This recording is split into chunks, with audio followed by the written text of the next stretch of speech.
Hi, everyone, and thank you so much for watching today's session on how to ace your interview.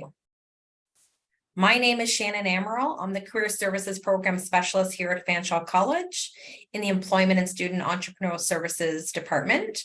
We're located in D Block 1063. A job interview gives you a chance to shine. What you say or do will either move you to the next round of consideration for employment or knock you out of being a contestant overall. Disclaimer, interviews are scary. Interviews can be stressful, even if you're a pro who's done many of them. There are techniques you can use to minimize your stress before and during your job interviews, and strategies you can utilize to reduce, obviously, your anxiety that may accompany your job search. It will make it much easier to manage the interview when you're not feeling so stressed. So first thing you want to talk about is brush up on your interview skills. So during that job interview, it's your ability to interact with the interviewer, articulate your thoughts, are just as important factors in getting a job as the qualifications listed on your resume. So take some time before the interview to ensure that you have the interview skill set is ready as your resume. So next we'll talk about what is the purpose of your interview. So what exactly is an interview? An interview is a conversation with a purpose.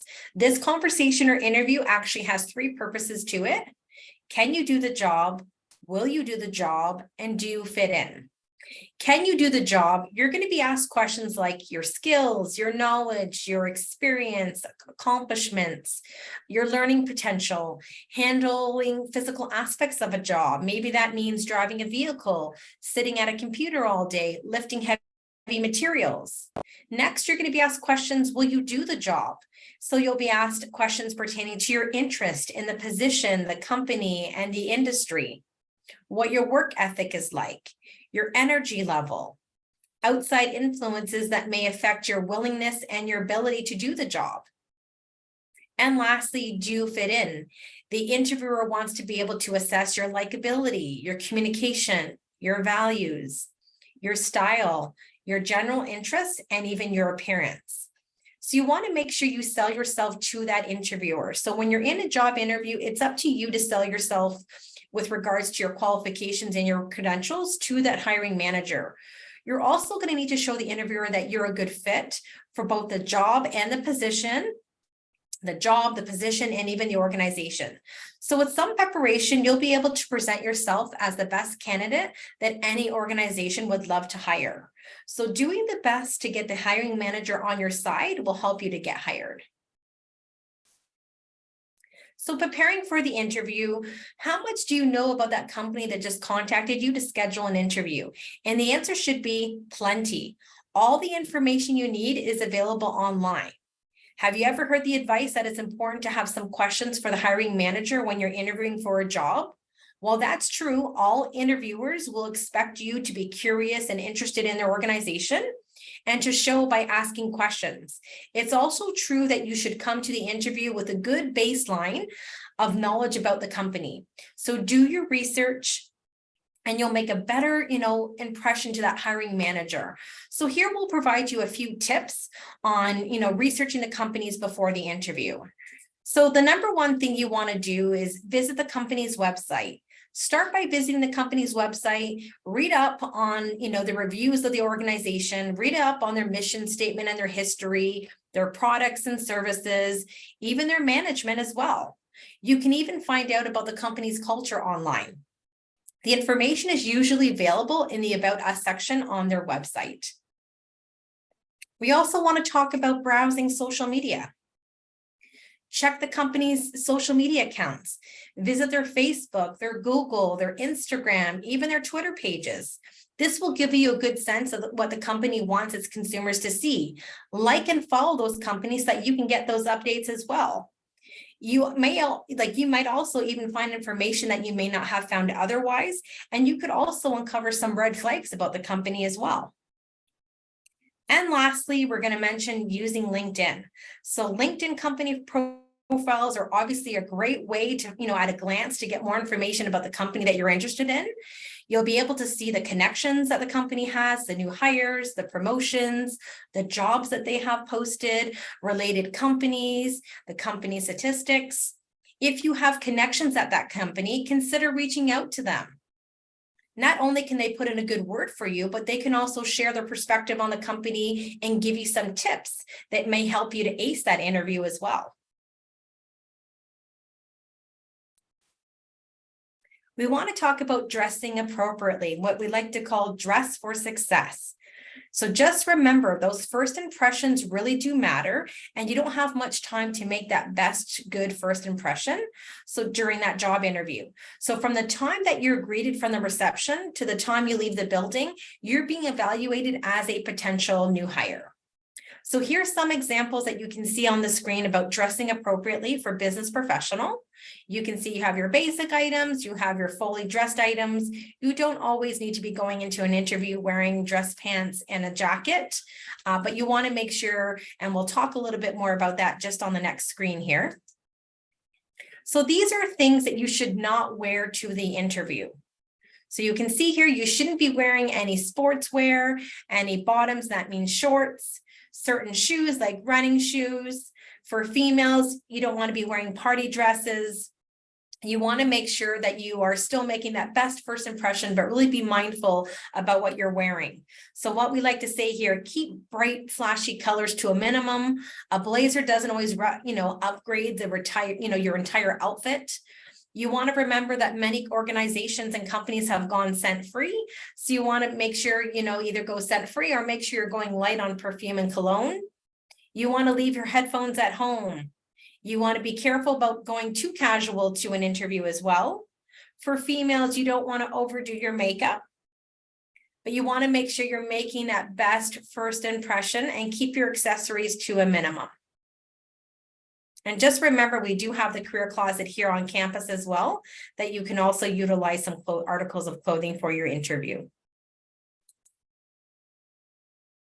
For phone and virtual interviews, we're just going to talk about the different steps that you should take when you're going through a phone or virtual interview. So number one is you're going to want to choose a quiet location. So that means removing distractions, and that means your pets, your children, maybe your roommates, your TV and your phone.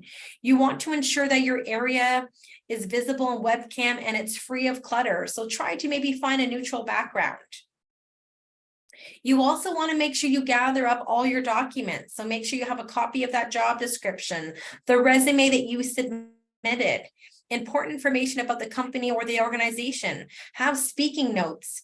So when you're having an interview done virtually, you can have that information, around you, that you can have some additional notes. So make sure you have access to that and utilize that particular opportunity to have those documents readily available to you. Have a paper and a pen. You don't want to be typing because that can be distracting as well. You want to test your technology ahead of time. So practice using that virtual platform that you'll be using with a friend or family member. Ensure that you have the proper audio and volume settings tested so that you can make sure that you can be heard clearly.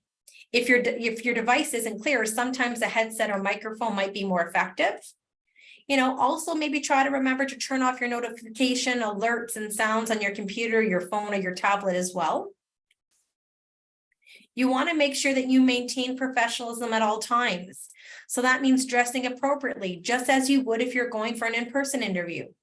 You want to make sure you're being aware of your nonverbal cues. So ensure that you maintain a good posture. Make sure you're giving that eye contact.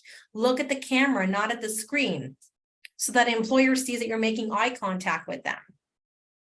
You want to make sure that you're speaking in a conversational voice, just like you would if you were in person. For phone interviews, make sure you smile when you're talking about something positive. Even if the employer can't see you, smiling can also impact your inflection and make you sound, more friendlier and positive. Teach yourself also to make sure that to be comfortable with silence.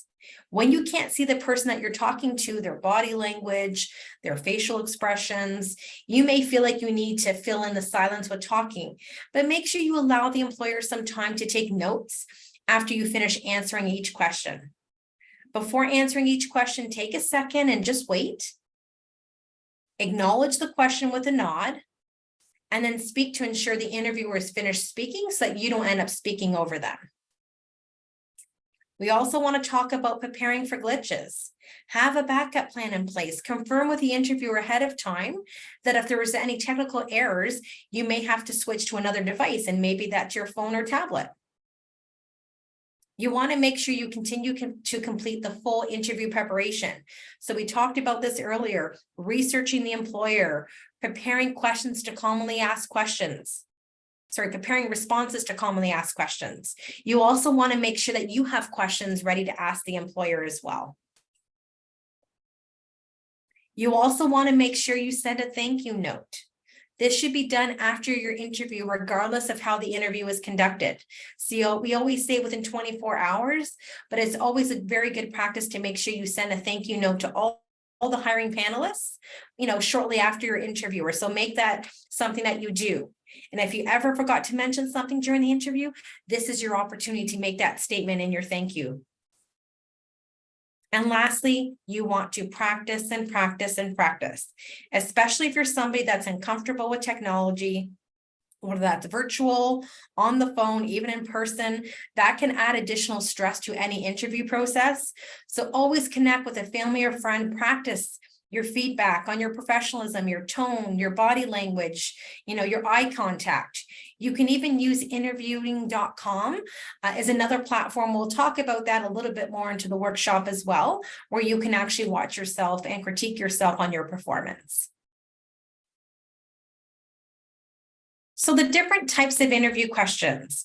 We talked a little bit about this, but we talked about organizational fit questions. Do you fit in? Basically, the first step in demonstrating cultural fit is actually knowing what the company's culture entails.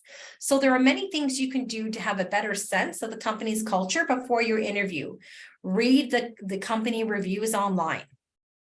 The qualification-based questions, can you do the job? The purpose of the job interview is to demonstrate why you are the best person for that job. The best way to do so is to show your skills, education, experience that have prepared you to do this job, better than any other candidate under consideration. This means relating your qualifications to the job for which you're being hired for.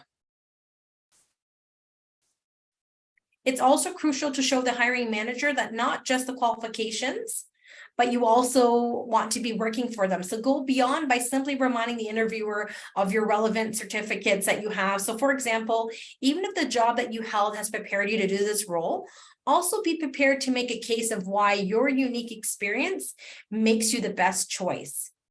The good news is that the hiring managers will most likely give you plenty of time to demonstrate your aptitude for that job.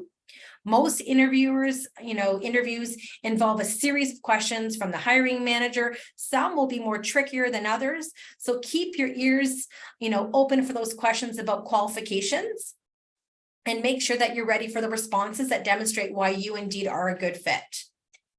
For the behavioral-based questions, will you do the job? In a behavioral job interview, the company asks these questions about your past work experiences in order to find out if you have the skills needed for that job. A behavioral interview question obviously focuses on how you handled various situations in the past, and your responses will reveal the skills and abilities and your personality and how you handle those situations. So tell me about yourself. It seems, it feels like a very daunting, response to generate an answer from scratch. So we always say, try to, have a formula in place. To answer this question, you can use a formula like present, past, future formula is the best way to share your background points while always ending off on a high note. You always want to begin with a brief overview of where you are now. This can obviously include your current job along with a reference to a personal hobby or passion that you have. You obviously want to make sure you reference how you got to where you are. Here you could mention your education or an important experience such as a past job. Maybe you had an internship or volunteer experience. And then you want to finish off by touching on a goal for the future. When you are answering this question, the answer is also, it's kind of like a networking event. So think of it like a 30-second commercial. For the interview question, it can be around 2 minutes, but you really want to make sure you introduce your qualification, your skills, accomplishment that makes you different than your competitors. Make sure that you're keeping it job related. career related. You can always include interests or hobbies that demonstrate your personality as well. But you want to make sure your key points ahead of time so you don't get stuck on answering this question, because this is typically one of the first questions you get asked. And I can provide you an example here today. So I've been working in the marketing industry for 5 years, primarily working in account and project management roles. I most recently worked as a senior project manager for a large tech company, managing large marketing campaigns and overseeing other project managers. And now I'm looking to expand my experience across different industries, particularly here at StarTech. This is why I'm so interested in joining a company like yours. So that is a prime example. As you can see on the screen here, we do have something called crafting your elevator pitch as a baseline for you to help you in crafting, telling you about yourself. You can find a lot of these helpful handouts throughout today's workshop. You can find them in your FOL account, going to resources, career co-op, and CCR, and accessing your toolkit where you can find all of our helpful handouts. Commonly asked questions. So common questions are fit questions. Why did you apply here? So taking the time to review those typical interview questions you're probably going to be asked during a job interview will help you to give a framework to your responses. It could also calm your frazzled nerves because you don't want to be scrambling for an answer when you're in that interview hot seat. So practice interviewing with a friend or family member ahead of time so that it can make your, the whole process of your job interview, a little bit more seamless.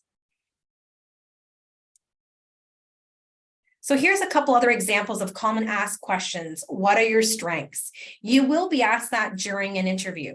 So when you're asked that main question, greatest strength, the main reason the interviewer is going to ask you those questions is to identify whether your strengths aligns with the needs of the company and the job's responsibilities.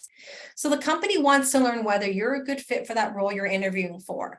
Your responses are going to help the employer to decide whether or not you're the strongest applicant for that position. So that means if you're applying for an accounting job, it's not helpful to highlight that your strength is an event organization. So really make sure that you're really tailoring your responses typically to that particular field or industry or position that you're applying for. So you can see here, we have some examples just on the screen here. So the first one, I'm very honest. When I feel that my workload is too large to accept another task, or if I don't understand something, I always let my supervisor know. Again, you're being honest, and you're mentioning one of your largest strengths is being honest. Another strength, my people skills are my greatest strength. I find it easy to connect with almost anyone, and I often know how to empathize with others in an appropriate way. So just think about what your greatest strengths are, because I will almost guarantee you that may be one of the questions that you get asked during your interview. Another very common question that you'll be asked are, what are your weaknesses? So remember, weaknesses can always be turned into a strength. Talk about the strategies you've used to dealing with your weaknesses on a positive side. Like, let's say, for example, taking time to make a decision may slow you down, but on the other hand, you're not impulsive. You may have to admit that you don't have any particular, weakness, but you do have to make sure you think of something to mention, because you most likely will be asked, what are your strengths and what are your weaknesses? Tell me about yourself are 3 very, very common questions. I just gave you an example right now of someone that takes time to make a decision. Another example is on the bottom of the screen here. I find public speaking intimidating and often struggle with presentations. As a result, I'm currently taking a public speaking course at a community college to become more confident and to learn how to structure a speech more effectively. Again, you're turning a weakness into a strength. So just remember, your weaknesses always need to be turned into a strength.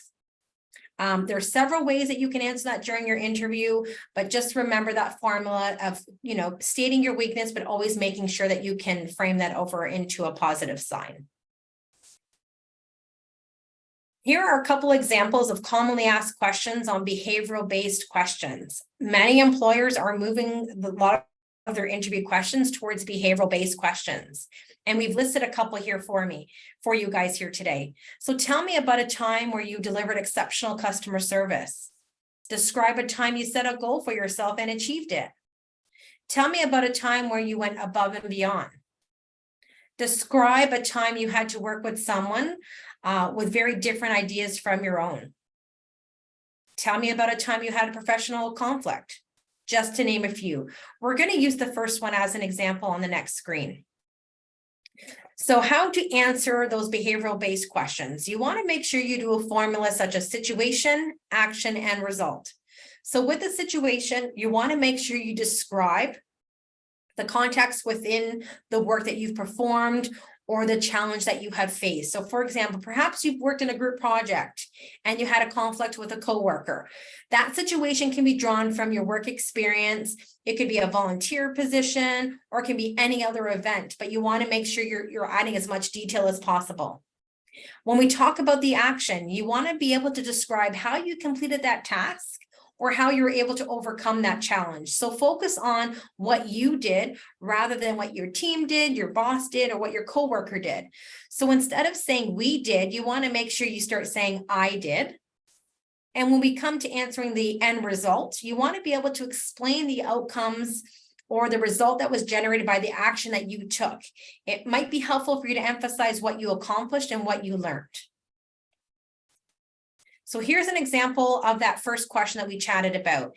Tell me about a time you went above and beyond to provide excellent customer service. So the first thing I'm going to want to do is mention the situation. So when I volunteered at open house at Fanshawe College, I met a student from Thunder Bay who had come down for the day to see the campus, but was very lost. What action did we take? Since she had traveled so far, I personally escorted her to get checked in, waited for her, and then walked her to her classroom that her program was in. Turns out she was going to be in my program, so I told her all about our classes and courses, teachers, and wonderful opportunities. And lastly, what was the end result? By the time we got to her destination, she told me that she was excited to come to Fanshawe because everyone seemed so helpful. I was proud to have used my communication skills to be an excellent ambassador. So just remember when you're answering those behavioral-based questions, just make sure you're remembering to use the SAR method in responding to those particular interview questions. The next thing we want to talk about is you want to consider, asking some of these questions to gain a better understanding of the position. So at the end, we always said earlier, what kind of questions could you ask the employer after you're done your interview? So you want to have a list of questions that you can ask them. Here's just a few to get your mind thinking on questions that you might ask for your next interview. What are the day-to-day responsibilities of the position? How has this position changed over time? Can you describe the working culture of the company? Do you provide professional development opportunities? If so, what do those look like? What are some of the challenges I might face in this position? How does the company measure success in this role?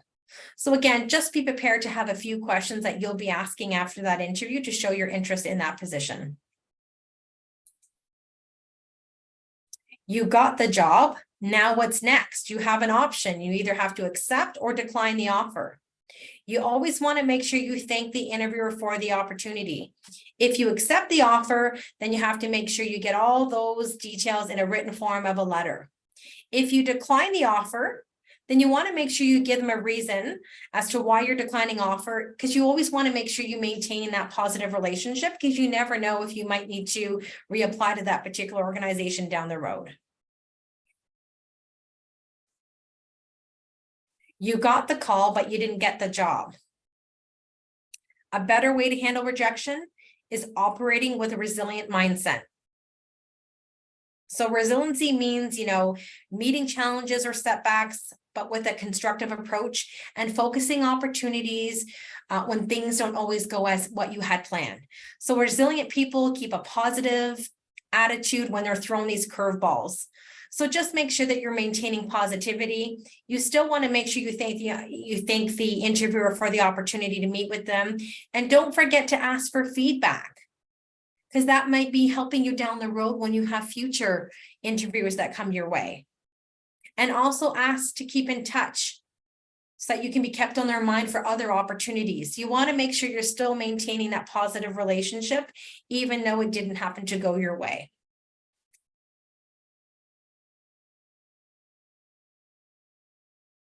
Interview follow-up.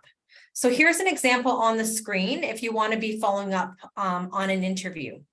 So when you are selected for a job interview, it means that you're a serious contender for that particular position.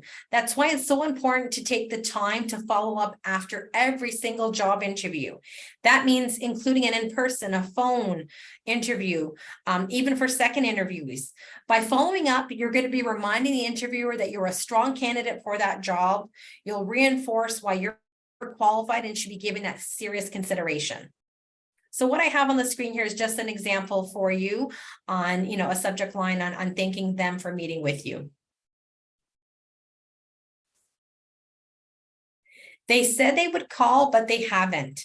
So remember that employers are busy. So you want to give them an extra 2 to 4 days to call them after the deadline date.